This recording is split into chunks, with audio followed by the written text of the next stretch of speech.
Narsapuram MPDO Venkataramanarao అదృశ్యం case రోజుకో మలుపు తిరుగుతోంది. మాధవాయిపాలెం ఫెర్రీ బకాయిదారుడు రెడ్డెప్ప దవేజీ స్పందించారు. ప్రభుత్వానికి 50 లక్షల రూపాయలు బాకీ ఉన్న మాట నిజమే అని ఒప్పుకున్నారు. అయితే బాకీకి సంబంధించి గ్యారంటీ నిమిత్తం ప్రభుత్వానికి కొన్ని డాక్యుమెంట్లు ఇచ్చినట్లు తెలిపారు. బాకీ ఉన్న మొత్తం కంటే డాక్యుమెంట్ల విలువే ఎక్కువన్నారు. ఈ వ్యవహారంపై నర్సాపురం మాజీ ఎమ్మెల్యే ప్రసాద్ రాజుతో ఎలాంటి సంబంధం లేదన్నారు. నేను రేవు చేసినంతకాలం ఎవరికి ఎలాగో ఉపయోగపడ్డానో, సమాజానికి ఏ సేవ చేశాను అన్నది ఎవరైనా ఎంక్వైరీ చేసుకోవచ్చు. నా గురించి ఇలాంటి నిందలు రాకుండా దయించి మీరు అందరూ కూడా చూడాలని చెప్పి నేను కోరుకుంటున్నాను. లాభాపేక్షను కాకుండా సమాజానికి ఉపయోగపడాలి అనే ఒకే ఒక దృక్పథంతో నేను రేవు నడపడం జరిగింది.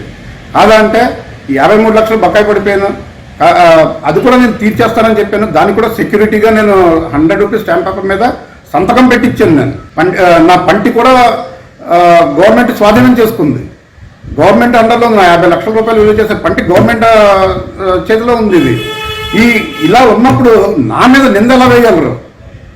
నేను గవర్నమెంట్కి బకాయి ఎలా ఉన్నాను? గవర్నమెంటే ఇంకా నాకు కరెక్ట్గా చూసుకుంటే 8 లక్షలు ఇవ్వాలి ఇంకా గవర్నమెంట్. నాకు మాజీ ఎమ్మెల్యే ప్రసాద్ రాజు గారి దగ్గర నుంచి రేవు విషయంలో ఏ సపోర్టు రాలేదు.